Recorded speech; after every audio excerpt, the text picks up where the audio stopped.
Bonjour à toutes et tous, je suis super heureuse d'être ici aujourd'hui. Je m'appelle Aude et je vais vous parler de GRIST.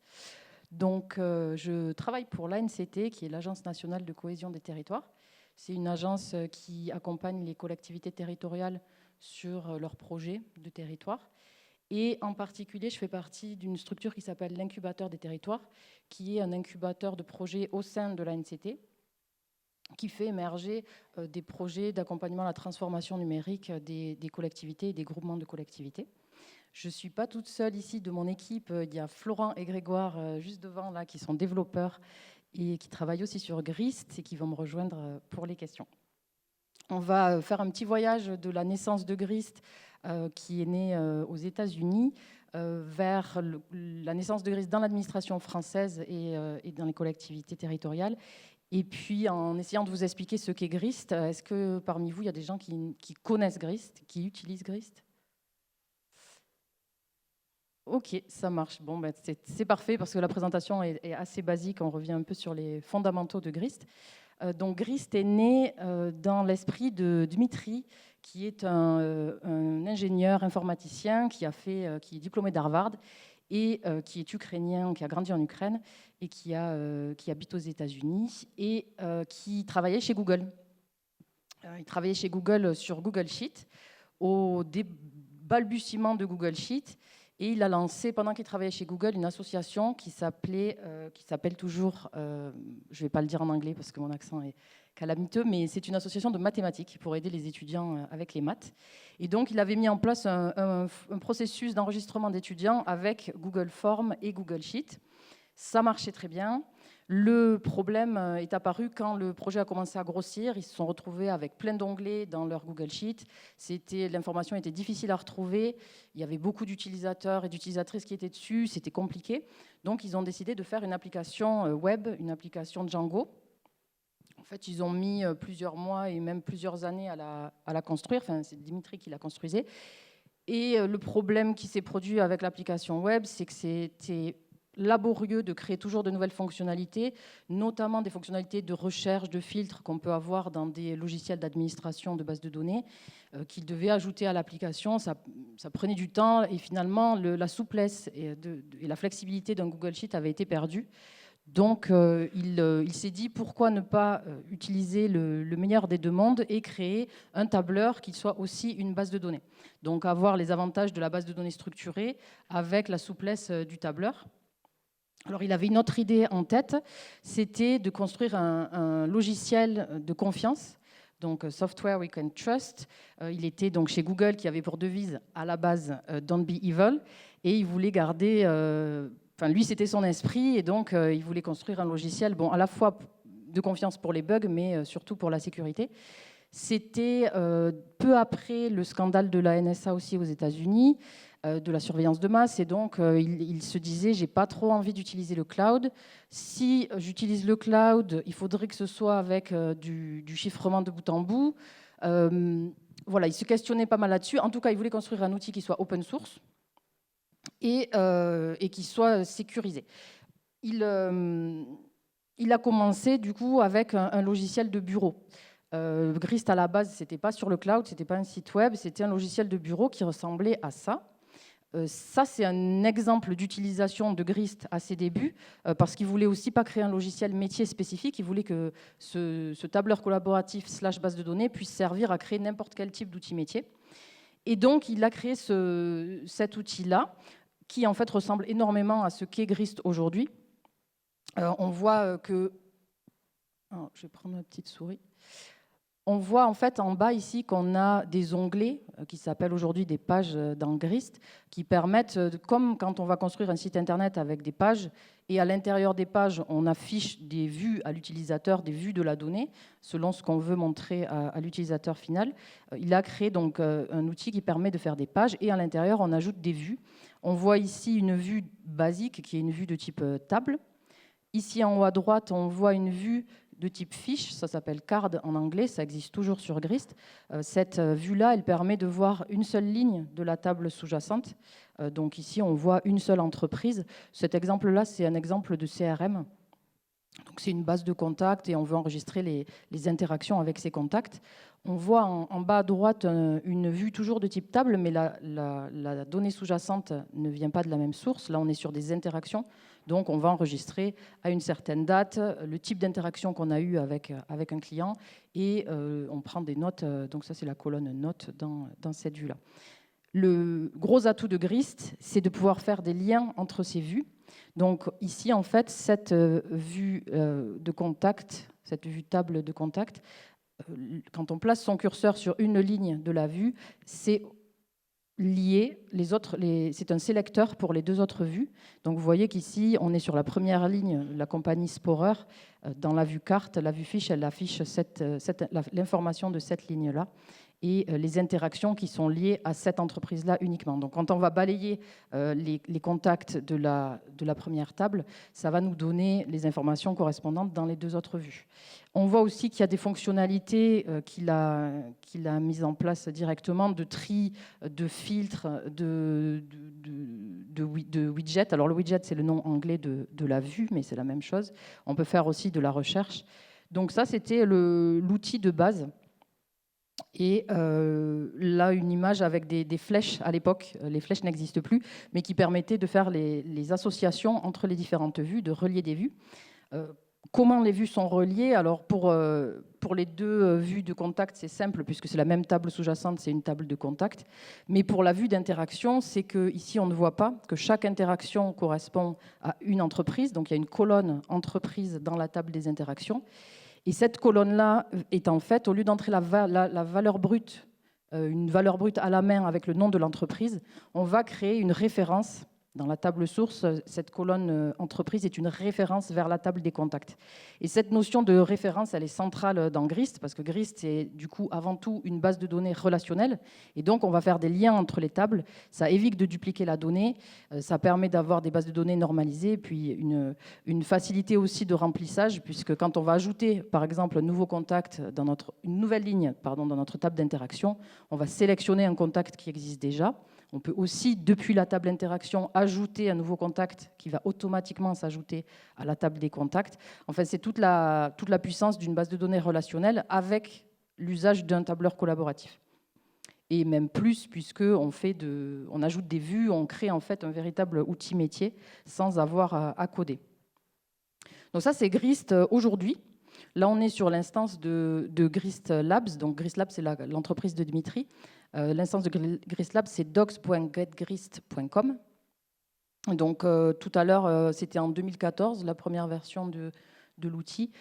Ça, c'est aujourd'hui. Vous voyez que ça ressemble énormément. La différence, c'est que les pages sont passées sur la gauche ici.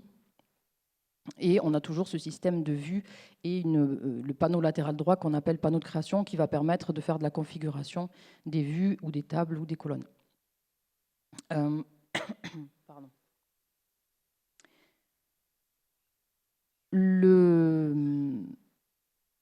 La table qui est le sélecteur, vous pouvez voir ici qu'on décide nous-mêmes que cette vue sera un sélecteur pour les deux autres, ce qui permet de faire des liens. Alors, on n'a pas vu tout à l'heure dans l'exemple de l'appli bureau, mais on a ce qu'on appelle dans Grist les données sources.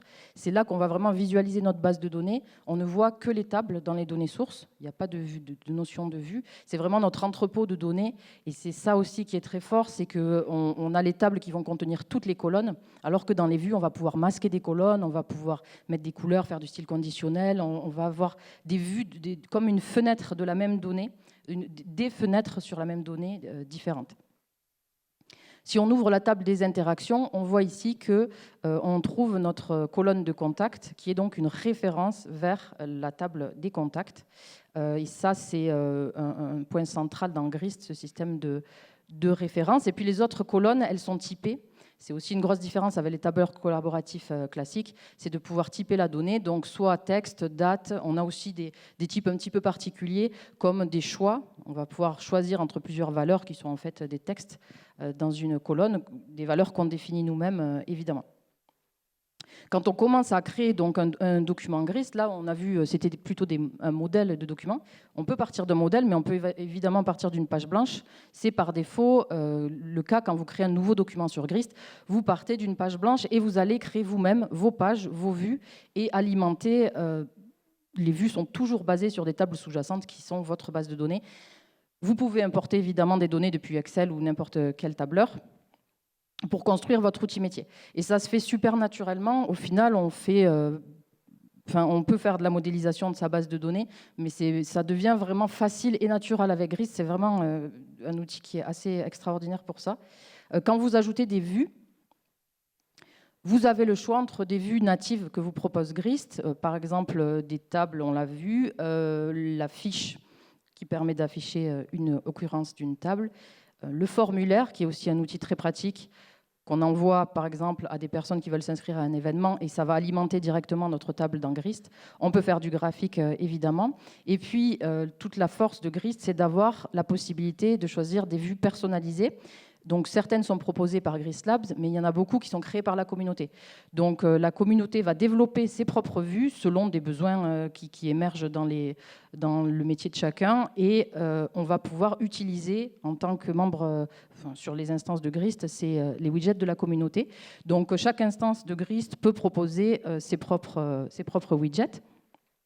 J'ai fait tout à l'heure un petit saut, mais finalement, donc il voulait utiliser une version bureau pour des aspects de sécurité et le fait que l'éditeur ne puisse pas accéder, je parle de Dimitri, que l'éditeur logiciel ne puisse pas accéder aux données de l'utilisateur de l'outil. Finalement, il y avait quand même ce gros besoin d'avoir un tableur collaboratif qui soit utilisable facilement à distance par plein de monde. Et donc, il a fini par aller sur le cloud. C'était très compliqué d'implémenter le end-to-end encryption sur un outil tel que Grist. C'était le cas à l'époque pour la messagerie instantanée, donc il s'était dit ça peut être une bonne idée, mais finalement c'était complexe à mettre en place. Donc il s'est dit on va faire un outil open source et auto-hébergeable par chacune et chacun. Comme ça, on donne la responsabilité de la sécurité à la personne qui maintient le serveur, et l'éditeur n'a toujours quand même pas accès aux données qui sont souveraines sur le serveur de la personne qui instancie. Donc là, on est sur l'instance de la NCT de Grist. Je vais en parler juste après. Donc pour revenir aux widgets, la communauté crée des widgets et sur chaque personne qui a son instance peut ajouter ses widgets à la bibliothèque de widgets de l'instance. On voit ici qu'il y a un widget, par exemple, d'envoi de mail en lot qui a été créé par une dame qui travaille au ministère des Affaires étrangères qui s'appelle Amandine, qui est une grosse contributrice. Il y a des widgets qui ont été créés par notre équipe GrisGouv, qui sont plutôt dédiés à des collectivités qui voudraient récupérer un code sirène. Voilà, il y a des widgets de tout type, et il y a un widget qui est un peu particulier dont je voulais parler qui s'appelle le Custom Widget Builder. C'est un widget qui permet de coder un custom widget, donc une vue personnalisée, directement depuis Grist. Donc ça nous fournit une interface pour mettre du code HTML et du code JavaScript, créer un petit service web selon le besoin qu'on a. Donc on peut vraiment ensuite faire un preview, donc on peut visualiser ce qu'on est en train de coder. Là, il y a un exemple d'une vue pour saisir un prévisionnel. Donc c'était un membre de la communauté qui avait ce besoin-là, avec un bouton de validation de ce prévisionnel. Mais on peut créer des vues personnalisées de tout type. Il y a un Kanban ici qui a été créé par Céline, qui travaille aussi au ministère des Affaires étrangères. Un organigramme. On peut faire du tableau croisé si on a envie. Et tout type de widget. Donc les possibilités sont assez infinies. Et un autre gros avantage de Grist par rapport à des outils tableurs classiques, c'est la possibilité de mettre des formules Python, d'utiliser des formules Python. Donc on a aussi accès aux formules Excel. La très grande majorité de formules Excel sont disponibles dans Grist, mais on peut aussi coder en Python. Et ça, c'est une idée assez géniale qu'a eu Dimitri. Ça nous donne des possibilités énormes et des facilités aussi quand on fait des formules, d'aller récupérer les données dans d'autres tables pour faire des indicateurs, pour faire les calculs qu'on a envie de faire. Et on peut importer des librairies Python directement depuis l'éditeur de formules dans Grist. Si on dézoome un petit peu, quand on sort du document, on est dans un dossier. Donc, dans Grist, chaque document fait partie d'un dossier. Donc, un dossier contient X documents et dont les dossiers sont affichés ici dans le panneau latéral gauche. Et les dossiers sont contenus dans un espace d'équipe qu'on appelle aussi organisation. Et sur une instance, on peut avoir alors ça dépend de la taille du serveur, mais on peut avoir X espaces d'équipe. Par exemple, la ville de Lambersart dans le nord, elle a un espace d'équipe pour la mairie, un espace d'équipe pour le CCAS, où elle va stocker des documents qui correspondent à ces deux pôles. Comment Grist est né dans l'administration française? C'est juste après le Covid, il y a eu un plan de relance à la NCT. Donc il y a eu de l'argent qui a été disponible pour créer une start-up d'État. Enfin, il a été décidé de créer une start-up d'État qui est en fait une petite équipe avec un pilote, une pilote dans ce cas qui s'appelle Ariane, qui fait partie qui est agent public, et des prestataires. Donc ce sont des petites équipes autonomes au sein des administrations ou des ministères. Bon, nous, c'est au sein de l'incubateur des territoires, qui vont proposer des projets numériques très concrets selon des besoins non répondus, pour répondre à des besoins qui ne sont pas encore répondus, soit des collectivités dans notre cas, soit de l'administration centrale. Donc il y a eu Johan Boniface qui a commencé dans l'équipe avec Vincent Viers, qui ont commencé à réfléchir à ce aux besoins existants dans les collectivités et les groupements de collectivités. Ils se sont dit, on va, plutôt que partir tête bêche, on va s'asseoir avec les agents et les agentes et on va voir quels sont leurs points douloureux, quels sont leurs besoins. Ils appelaient ça de la datatouille. On va faire de la datatouille et on va voir les besoins qui émergent, ce qu'on peut proposer pour essayer de faciliter le quotidien des agents et des agentes. Donc, c'est la start-up, elle s'appelle Données et Territoires, la start-up d'État. Elle s'appelle Données et Territoires et ils étaient partis sur 2 axes. Le premier, c'était construire des outils et des scripts en interne. L'autre, c'était instancier des logiciels qui existent déjà. Au niveau des outils internes, ils avaient construit un ETL qui existe toujours aujourd'hui, qui s'appelle In-Situ, qui permet de récupérer et agréger de la donnée. Et puis, en outils existants, ils avaient commencé avec Metabase pour la data visualisation. Aujourd'hui, avec Grist, on part plutôt sur Superset, qui est un super outil et qui dispose d'un connecteur Grist, donc très pratique à utiliser en concomitance avec Grist. Donc ils étaient partis sur ces 2 idées. Ils se sont vite aperçus qu'en fait la donnée source, notamment pour l'ETL, elle n'était pas du tout propre. Ils récupéraient des fichiers Excel qui étaient vraiment très mal construits. C'était assez difficile finalement d'utiliser ces données-là. Et puis il y avait aussi des agents qui étaient limite en dépression parce que leur travail quotidien, c'était de consolider plein de fichiers Excel qu'ils recevaient des territoires. Donc, à savoir qu'à l'agence, à la NCT, il y a plein de programmes qui sont des programmes où on centralise des données qui sont remontées par les préfectures. Donc, il y avait des agents et des agentes qui passaient la journée à concaténer des fichiers Excel et qui finalement ne faisaient plus leur cœur de métier. Donc, il y a eu un vrai besoin d'avoir un tableur collaboratif et aussi un tableur collaboratif qui permette d'avoir de la donnée structurée. Et donc, c'est là qu'est née l'idée de Grist. Alors, il y a eu un benchmark, il y a eu d'autres outils qui ont été étudiés, mais la vision qu'avait Dimitri de l'open source était bien alignée avec la vision de l'équipe et de la hiérarchie aussi. Le fait de pouvoir contribuer au code était super important. L'idée, c'était pas de faire un fork, c'était vraiment qu'il y ait des développeurs de notre équipe qui puissent contribuer au code source. Et donc, Grist répondait tout à fait à ces critères-là. Et donc, c'est parti comme ça. C'est assez récent. Ça, c'était 2022. Donc, il y a eu les premiers tests qui ont été faits. Et en fait, les agents et les agentes en ont été super contents. Vraiment, ça a répondu aux besoins directement. Donc, l'équipe a grossi assez vite. Il y a aussi une fonctionnalité de Grist qui est très, très utile pour ce genre de projet collaboratif. C'est le fait de pouvoir faire des permissions avancées. Donc, on a évidemment au niveau documents, dossiers et espace d'équipe des permissions classiques, on va dire. Les utilisateurs à qui on partage le document peuvent être lecteurs, éditeurs ou propriétaires du document. Mais on a aussi la possibilité, dans un document, de faire des règles avancées, notamment au niveau des lignes d'une table ou des colonnes même d'une table. Donc là, un exemple de permission pour un Grist de gestion des congés. On voit que chaque personne, donc c'est à destination d'une organisation, ici c'est pour une mairie, mais ça pourrait être appliqué à n'importe quelle organisation. On peut voir que chaque personne, cette petite formule-là, chaque utilisateur qui se connecte ne pourra, non, c'est celle-ci, ne pourra lire que ses propres données. Donc il ne peut pas voir les données des autres. Donc on a comme un filtrage automatique par le fait d'avoir appliqué des permissions avancées. Et les responsables peuvent voir les données des personnes dont elles sont responsables, mais ne peuvent pas valider, par exemple, leur propre congé. Donc on a des droits en écriture, en lecture, modification de lignes et suppression de lignes.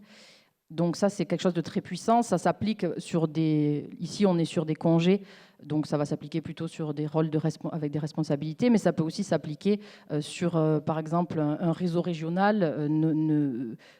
Je pense à un réseau régional de tiers-lieux, ne verra que sa donnée et pas la donnée des voisins. Et le SGAR, donc au niveau de la préfecture, lui pourra avoir accès aux données de tous les réseaux régionaux de sa région.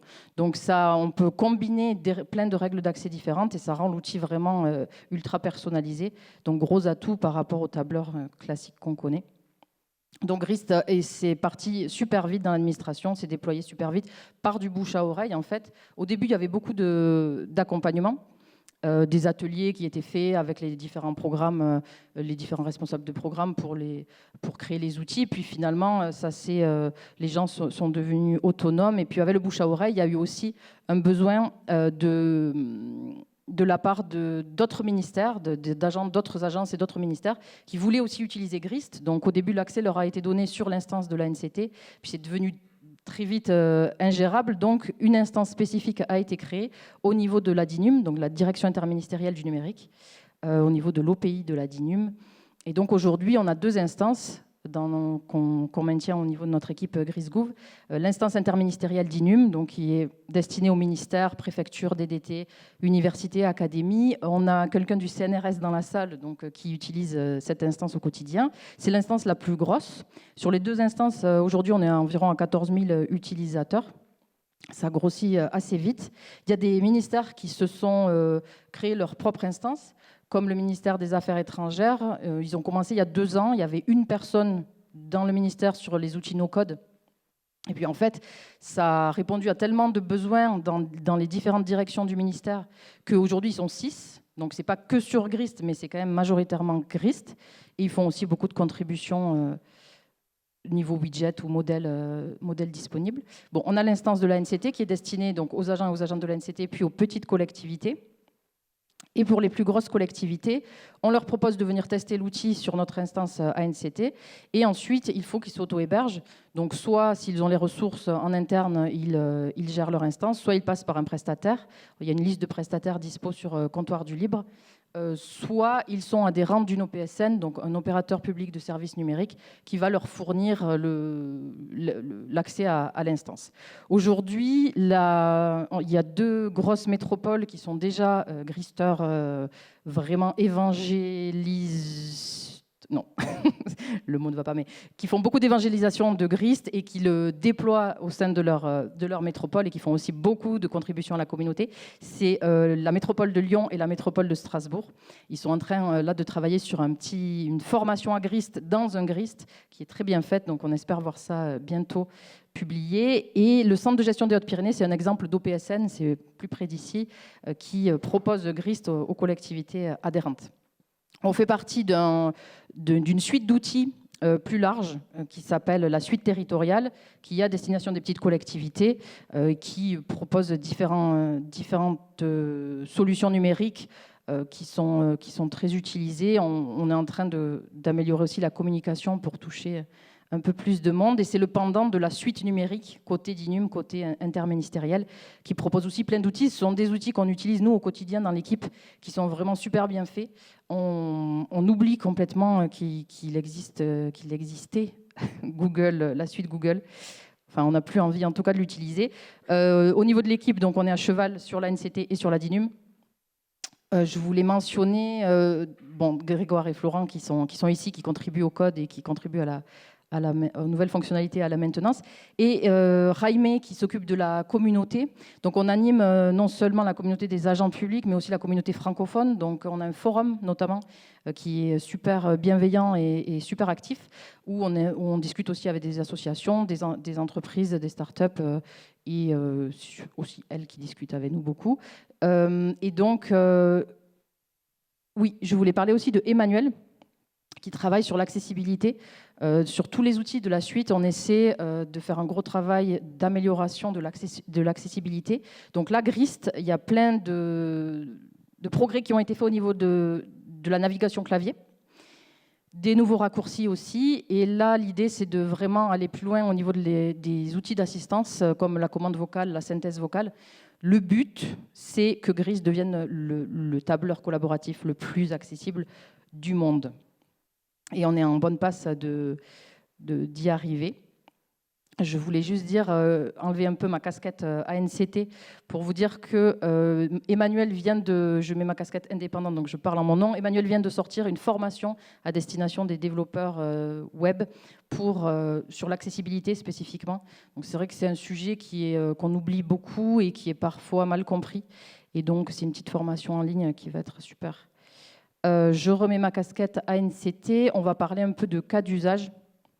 C'était un peu le but aujourd'hui. Les cas d'usage, du coup, sont vraiment extrêmement variés. Ça peut être de la gestion de budget, ça peut être du juridique, ça peut être pour les collectivités, de la gestion de relations usagers. Il y a Lambersart, une ville dans le Nord, qui utilise un document Grist qui est public pour mettre en ligne ses délibérés municipaux. Et depuis, DataGouv utilise son Grist comme source de données pour mettre la donnée en open data. Donc c'est un des usages de Grist, mais Lambersart, j'en parlais tout à l'heure, ils ont plus de 80 documents, donc ils gèrent un peu tout avec Grist. On peut faire de la gestion de congés, on va en parler, ou de la gestion de projet, évidemment, comme c'est le cas à La Réunion. Donc on va aller dans un Grist, dans un document Grist, tout de suite. Donc en général, quand on crée un projet sur Grist ou un prototype ou un vrai projet, on fait souvent une page de bienvenue. Donc là, c'est une vue de type soit Markdown, soit bloc-notes, où on va indiquer, soit souhaiter la bienvenue aux gens sur notre document, soit indiquer un petit peu les règles de notre document. Ici, c'est un Grist de gestion des congés qui va permettre au personnel de venir savoir quel est leur solde de congé. Donc on a assez classiquement une... Ah oui. Excusez. Hop. On a une table où on va avoir le nom, prénom du personnel, une petite formule pour concaténer qui va être du Python, et le nom du responsable hiérarchique qui est, on le voit grâce à ce petit icône, une référence vers la table elle-même ici pour ne pas répéter, réécrire le nom une deuxième fois. On va pouvoir ensuite accéder à une page où chaque agent va pouvoir voir le solde de ses congés. Donc dans le nom des colonnes, on a une petite description qui nous indique, qui nous donne un peu plus d'infos sur ce qu'est cette colonne.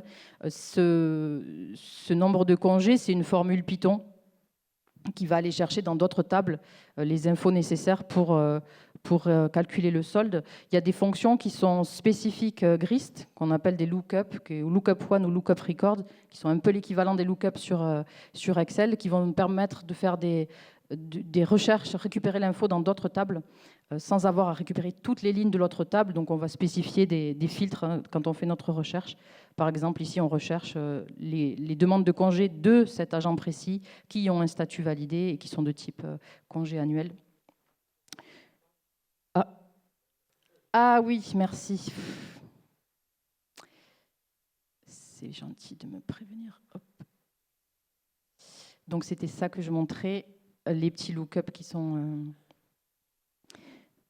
ici pour venir chercher l'information dans une autre table. Donc ici, la table dans laquelle on vient chercher s'appelle le personnel.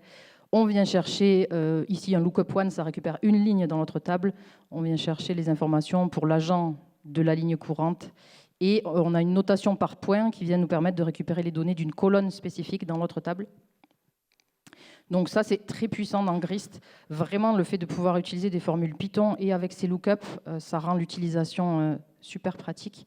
Donc cette table de demande de congé, elle est ici, elle est assez fournie et elle est remplie grâce à un formulaire de congé. Alors là, il y a une petite astuce. Normalement, quand on crée un formulaire dans Grist, c'est un lien externe et qu'on va ouvrir sur notre navigateur. Ici, on a fait une astuce, vu que la personne, on veut qu'elle vienne dans le document pour aussi visualiser son solde. On a inséré un formulaire Grist dans un document Grist. C'est fait grâce à une vue. de type URL personnalisé, donc c'est une iframe, on peut insérer dans Grist une vue de n'importe quelle URL. Et donc l'agent va venir s'identifier, demander des congés avec une date de début, une date de fin. J'en profite pour vous dire que le 28 novembre, on fait un club utilisateur de Grist, donc c'est ouvert à tout le monde, même pour les personnes qui ne sont pas agents publics. Et donc ça va être des ateliers un peu toute la journée pour que la communauté présente ce qu'elle fait sur Grist. Donc là, je viens de soumettre une nouvelle entrée au formulaire et on va voir que dans notre table de demande de congé, on devrait voir apparaître ici ma nouvelle demande, qui est donc en attente de validation par défaut. Puis là, on avait une petite formule d'initialisation qui nous permet de récupérer la date et l'heure à laquelle j'ai soumis. Voilà, les formules d'initialisation, c'est important sur Grist. Ça évite d'utiliser des formules classiques qui vont être réexécutées à chaque ouverture du document, donc ils peuvent ralentir le document. Donc on essaie autant que faire se peut d'utiliser des formules d'initialisation.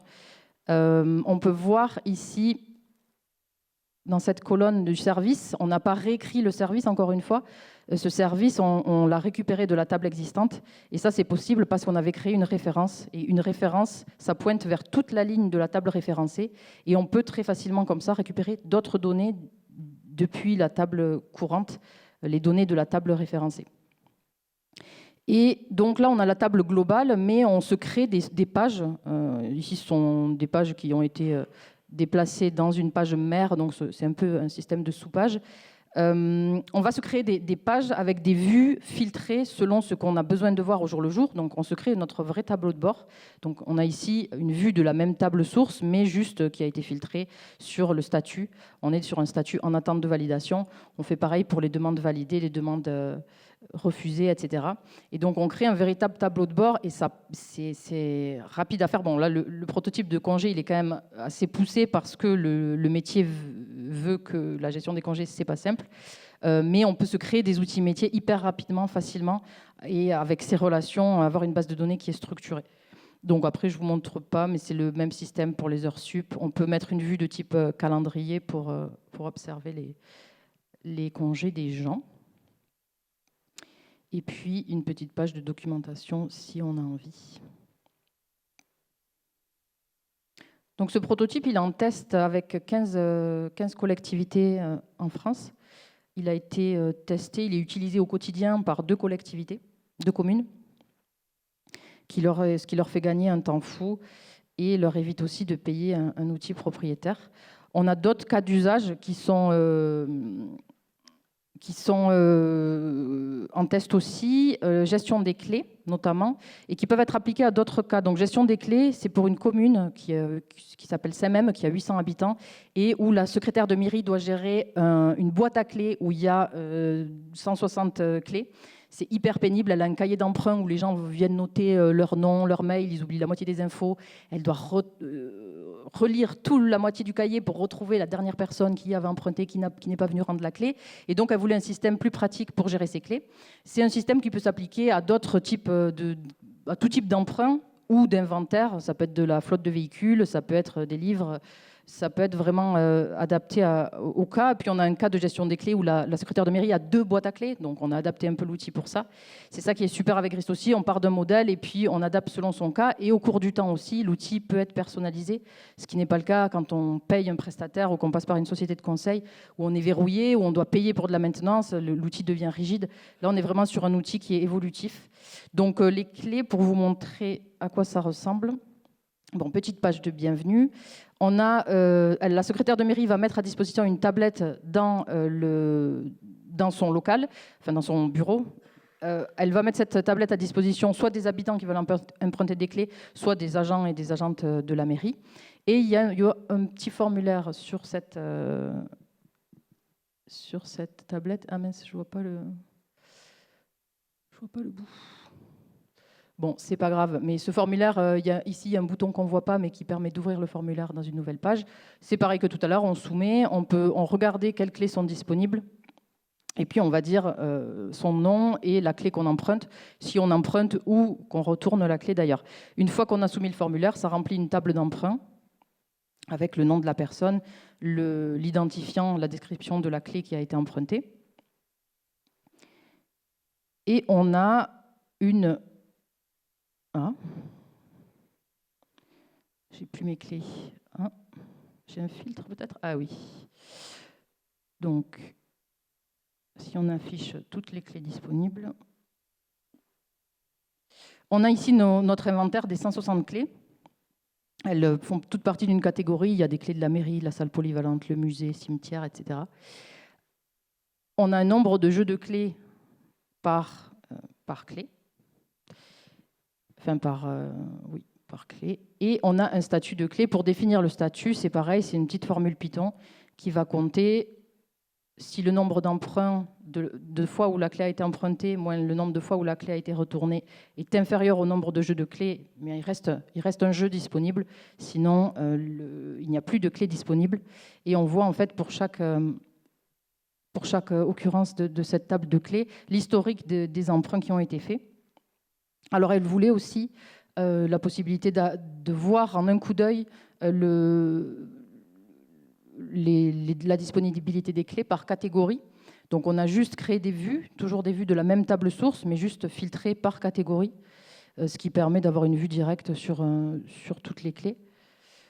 Et puis, une vue aussi sur les clés qui ne sont pas disponibles, avec des vues dynamiques, donc même concept qu'on a vu tout à l'heure. Si je suis sur la deuxième ligne ici, sur les clés du cimetière, je vois qu'elles ont été empruntées une fois. J'ai le nom de la personne j'ai une fiche qui m'affiche le nom de la personne qui les a empruntées et je peux le contacter directement de manière super simple.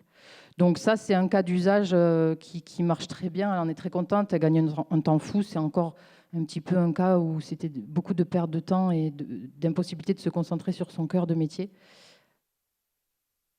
par manque d'outils disponibles. Et un dernier exemple, c'est la gestion du bois d'affouage. C'est un exemple de comment on peut passer des commandes dans Grist et faire de la facturation. Et c'est l'occasion de vous montrer aussi comment on fait du publipostage. Le bois d'affouage, ce sont des communes, il y en a beaucoup encore en France, qui proposent à leurs habitants et leurs habitantes d'avoir du bois. Alors, il y a une forêt qui est communale, qui est publique, donc un bien commun. Et les habitants ont le droit chaque année soit d'aller couper leur bois, soit de se faire livrer le bois par la mairie. Et le process, en général, il est assez old school, en tout cas pour les deux premières avec qui on travaille, c'est d'aller mettre des petits papiers dans les boîtes aux lettres des habitants pour leur dire « Est-ce que vous voulez du bois cette année ?» Puis après, la secrétaire de mairie doit tout retaper dans un tableur Excel, la commande des personnes. Et puis ensuite, elle doit créer les factures et puis leur envoyer individuellement chaque facture. Donc c'est pareil, c'est un process qui est très chronophage et qu'elle voulait simplifier. Elle voulait aussi la possibilité d'accès pour l'agent technique au Grist, aux documents de gestion, sans qu'il voit forcément toutes les données. Une possibilité d'accès pour la personne qui va couper le bois et puis décider de l'attribution du bois qui est de l'ONF, qu'il ait un accès au Grist aussi, mais qu'il puisse modifier que certaines colonnes. Et ça, c'est permis par les permissions avancées dans Grist, comme on voyait tout à l'heure. Donc, comment ça marche? Ça, c'est pareil, ça peut être appliqué à plein d'autres... on parle d'affouage, c'est assez spécifique, mais ça pourrait être appliqué à plein d'autres choses. Il y a un formulaire qui permet de commander le bois qu'on envoie par mail aux habitants et aux habitantes. On leur envoie facilement ce formulaire avec le petit widget, la vue personnalisée que je vous montrais tout à l'heure, qui a été créée par Amandine, qui permet d'écrire un mail. Quand on clique sur « Envoyer », ça ouvre le client mail du bureau et on peut envoyer le mail à tout le monde en même temps. On a, dès que la personne remplit le formulaire, un tableau avec les données qui ont été soumises, donc le nom des habitants, leur adresse et leur numéro de téléphone. Ça, c'est parce que ceux qui ont accepté de recevoir qui ont envie de recevoir du bois d'affouage. Et puis, on a une table où on fait la facturation, où on va récupérer beaucoup d'informations de la table commande grâce au numéro de commande qui est notre référence, et puis à des champs qu'on a rapportés, des colonnes qu'on a rapatriées de l'autre table. Et c'est là qu'on décide de la quantité qu'on va attribuer à chaque famille, la quantité de bois, du prix unitaire du bois, TVA, etc. C'est assez classique. Et en fait, quand on parcourt cette vue, on voit que ici le destinataire de la facture change. Donc, on est en train de faire du publi-postage, en fait, avec une vue qui est une vue de type HTML. Derrière, c'est du code HTML pour créer la facture. Et donc, on peut imprimer dans Grist la vue. On peut télécharger aussi, évidemment, nos tables, exporter et les exporter. Mais ici, on a utilisé une automatisation avec N8N pour ne pas qu'elle ait à envoyer individuellement chaque mail avec la facture personnalisée. On a fait une automatisation avec N8N pour faire un envoi direct. Donc, il y a un petit bouton. Alors, bon, là, il s'ouvre. En gros, c'est pas terrible, mais généralement, en fait, le bouton est ici. C'est comme ça qu'on organise des vues dans Grist. Il y a un petit système de drag and drop, de glisser-déposer, qui nous permet de venir organiser nos vues. Et en fait, quand elle clique sur ce bouton-là, il y a un webhook qui est déclenché. Donc, dans Grist, on a des paramètres avancés. On a une console API qui est super bien faite, qui permet d'interfacer Grist avec plein d'outils.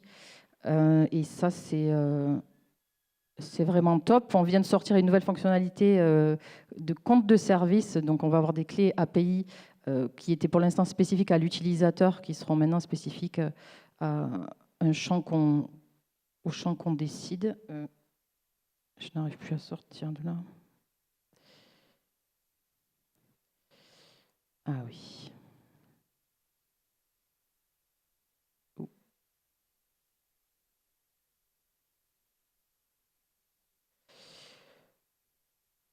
Et donc, on a la possibilité de créer des points d'ancrage, des webhooks dans Grist aussi. Ici, ils sont pas, je suis sur un mauvais exemple, ils ne sont pas faits, mais on peut créer les points d'ancrage qu'on veut et se connecter à des outils d'automatisation comme N8N pour créer des workflows un peu plus automatisés. Donc ça, c'est pareil, elle en est super contente. Elle a gagné, la secrétaire de mairie a gagné un temps fou avec ce process-là. Alors, tous les modèles qu'on crée, on les publie sur le forum de Grist, donc le forum de la communauté. Les autres membres de la communauté publient aussi souvent des modèles. On publie aussi les vues personnalisées qu'on crée. Et puis, le forum, c'est aussi plein de ressources et de questions spécifiques auxquelles on peut répondre. Les modèles, ils sont aussi disponibles sur chaque instance. Chaque personne qui héberge Grist peut ajouter des modèles à l'instance pour faciliter leur utilisation par l'utilisateur final. Et puis Grist Labs, donc l'éditeur américain, publie aussi toute une énorme bibliothèque de modèles qui sont en anglais par contre, mais qui peuvent être très facilement traduisibles. C'est sur templates.getgrist.com. Donc, en conclusion, je suis un peu en avance, mais ça va. On peut dire que Grist est un outil qui est en train, en tout cas, de se déployer à grande vitesse dans les collectivités, dans les administrations, surtout au sein des ministères français. C'est surtout du bouche à oreille aussi. Les gens s'en parlent parce que c'est vraiment pratique. Il y a, je ne l'ai pas dit, mais quand même une montée en compétences quand on vient de Excel ou quand on vient de tableur classique. Grist, ça peut être un peu déroutant parce qu'il faut penser un petit peu base de données, il faut typer ses colonnes.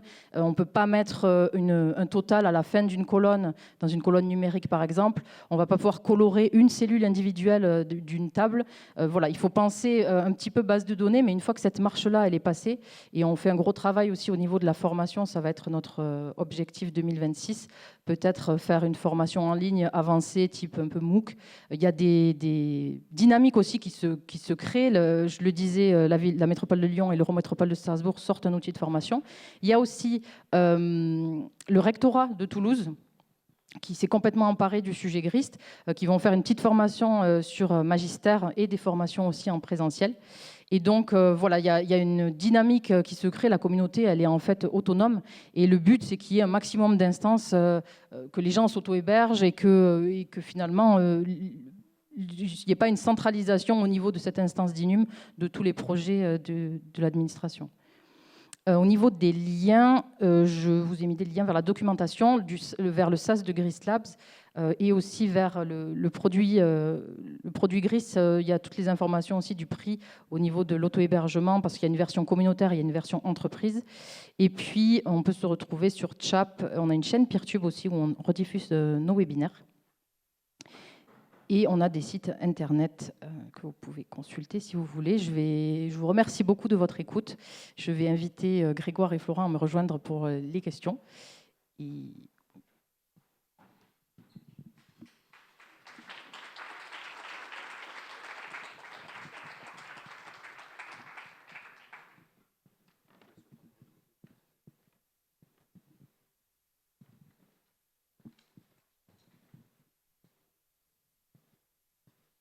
Est-ce que vous avez des questions ? Vous avez évoqué à plusieurs reprises Grist. On peut vraiment proposer des formulaires Grist aux utilisateurs. Je recommence, bonjour. Vous avez présenté Grist à plusieurs reprises, c'est le cas aussi sur T-Shap, il me semble, d'outils low-code, no-code. On peut vraiment l'exposer à des utilisateurs finaux, c'est vraiment, ça fait partie de l'approche Grist. Quand vous dites aux usagers, pardon. Le proposer aux usagers qui n'ont pas de compétences en code, c'est ça ? Non, oui, non, mais, les formulaires qu'on a vus, on peut tout à fait. Grist est prévu pour, c'est pas un outil interne. Les formulaires sont exposables sur Internet, tout à fait. Comme un Framada, comme un Google formulaire ou ce genre de choses. Oui, c'est ce que vous avez vu. Il y a un bouton de publication. Là, on était dans un template, donc on ne le voyait pas. Mais il y a un petit bouton pour le publier. Ça fait un lien qui est public et que vous pouvez transmettre par mail à tous vos utilisateurs. C'est vraiment ça qui fait aussi la spécificité enfin pas la spécificité de Grist, mais d'un outil comme celui-là, c'est qu'on peut créer en fait un Grist qui peut être assez complexe, mais pour les utilisateurs finaux, leur exposer juste un lien vers un formulaire, c'est une simple page où ils renseignent les données et ça alimente le Grist ensuite. Donc ça permet de différencier les gens qu'on qualifierait plutôt de builders, donc des gens qui vont aller pousser les spécificités de Grist à leur bout, et les gens qui vont de temps en temps utiliser l'outil, le formulaire, mais sans qu'ils sachent que derrière c'est Grist, ou juste voir, on va dire parce que c'est mentionné, mais en fait n'ont pas grand intérêt à savoir plus au sujet de Grist. Enfin, pour le moment. Enfin, juste parce que c'est vrai que d'un côté on parle de low-code, no-code, et de l'autre on le compare souvent à un tableur base de données, quoi. On ne va pas partager un tableur à un utilisateur final. Mais là, il y a bien cet aspect-là, quoi. Enfin, c'est ce que vous venez de confirmer. Merci. Oui, et en fait, le but final, on fait du low-code parce que c'est pratique, qu'on peut faire plus, mais on peut tout à fait créer des documents Grist sans rien coder, et en tout cas les partager à des personnes qui ne codent pas du tout, et il y a des personnes qui ne codent pas, qui utilisent Grist, qui construisent des outils métiers sur Grist. Après, c'est vrai que comme pour les permissions avancées, pour faire du style conditionnel, pour faire des formules en Python, c'est quand même super pratique. On a un ingénieur de Grist Lab qui a créé un outil de formation à Python en ligne, qui est très bien fait. Et nous, on pousse, entre guillemets, on propose en tout cas aux agents qui utilisent Grist de se former aussi en Python. C'est un gros atout, mais ce n'est pas nécessaire. On peut utiliser des formules Excel aussi. Et pour compléter aussi, en attendant la prochaine question, on peut aussi utiliser les permissions avancées de manière opportuniste, justement pour les gens qui doivent utiliser Grist en interne, simplifier l'interface, leur cacher des tables, etc. Ce qui, en fait, peut améliorer, on va dire, l'expérience utilisateur des gens qui doivent directement passer sur l'interface de Grist. Dans l'exemple concret que donnait Aude tout à l'heure de remonter des programmes nationaux qui doivent être déclinés dans des communes, qui doivent reporter à des préfectures, qui doivent remonter au national, éventuellement, la personne à la mairie qui va remplir voit une seule case, genre mois de mars, où elle va mettre le nombre qu'elle a à mettre et elle verra rien d'autre, et ce qui sera voilà, extrêmement simple pour elle à saisir.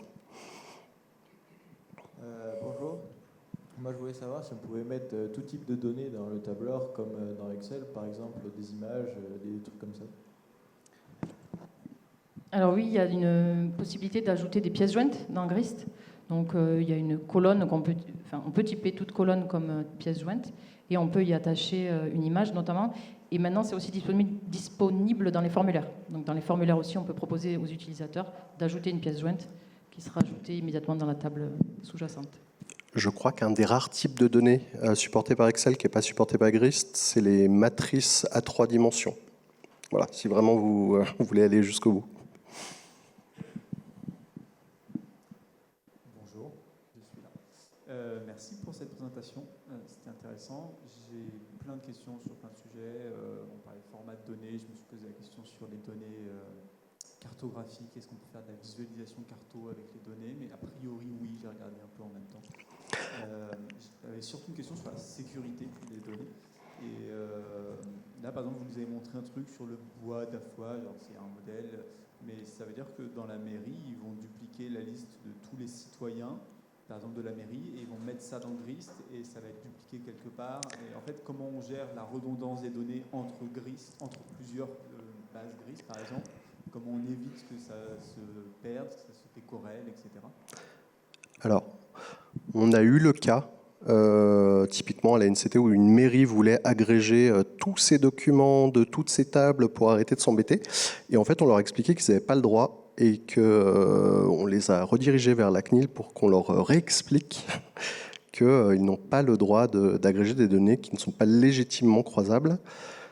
Donc voilà, dans ces accompagnements-là, on fait aussi la sensibilisation à la RGPD et autres.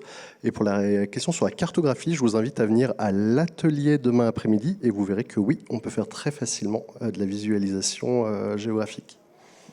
Et pour compléter, pour les données personnelles, pour la liste des habitants, en fait, c'est conforme au RGPD de récupérer ces données-là tant que la personne est informée. Donc dans le formulaire, la mairie place un petit paragraphe qui explique combien de temps elle va garder les données, quelle va être l'utilisation de ces données. Et on a fait d'ailleurs un webinaire RGPD spécifique parce que c'est vrai que c'est des cas...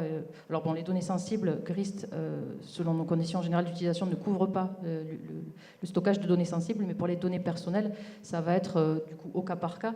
Et c'est chaque mairie qui doit définir l'usage qu'elle va faire des données. Mais c'est effectivement un point super important. Et également, j'en profite, mais vous avez pas mal fait la comparaison avec Google Spreadsheet, c'est toujours bon. Et du coup, dans Google Spreadsheet, on peut télécharger le fichier et le réouvrir ailleurs, et du coup, on a les données qui vont avec et tout. Je suppose qu'il n'y a pas ça dans Grist et que tout reste centralisé. Grist, c'est un... Il y a un fichier en dessous que vous pouvez télécharger. L'extension est .grist et en fait c'est juste une base SQLite qui est déguisée et qui vous permet de transporter votre fichier et vos données d'une instance en instance. Donc vous n'êtes pas prisonnier. Si vous êtes sur l'instance de la NCT, que vous êtes une petite commune et qu'au final la NCT ça vous va plus et que vous voulez votre propre instance, vous montez votre instance, vous réimportez vos données et tout refonctionne. Ok, trop bien. C'est ça, et on peut télécharger un document en entier. Mais on peut aussi télécharger, évidemment, c'est chaque table par table au niveau des données sources. Et ce qu'on télécharge correspond à nos permissions sur les tables, évidemment. Donc, ouais.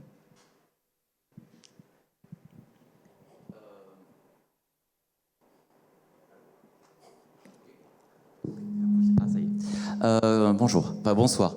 Vous avez parlé qu'il y avait deux versions, une version communautaire et une version... Pourquoi ce choix et quelles sont les différences ?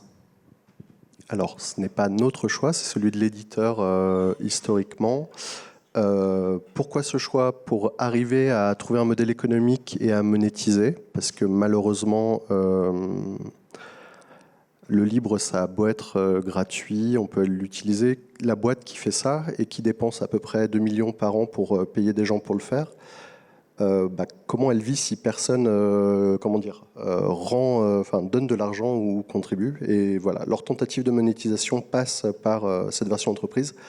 Et pour le détail des features qui en plus ou en moins, Flo, tu as peut-être plus l'idée ? Ouais, je voulais juste rebondir sur un truc, c'est que tout à l'heure à une conf, il y avait Nicolas Vivant qui expliquait ça très bien, c'est que en fait pour une collectivité territoriale, pour une administration publique, c'est pas simple de faire des dons et en fait ce que font certaines collectivités ou administrations, c'est passer par des moyens détournés pour financer les logiciels libres et open source.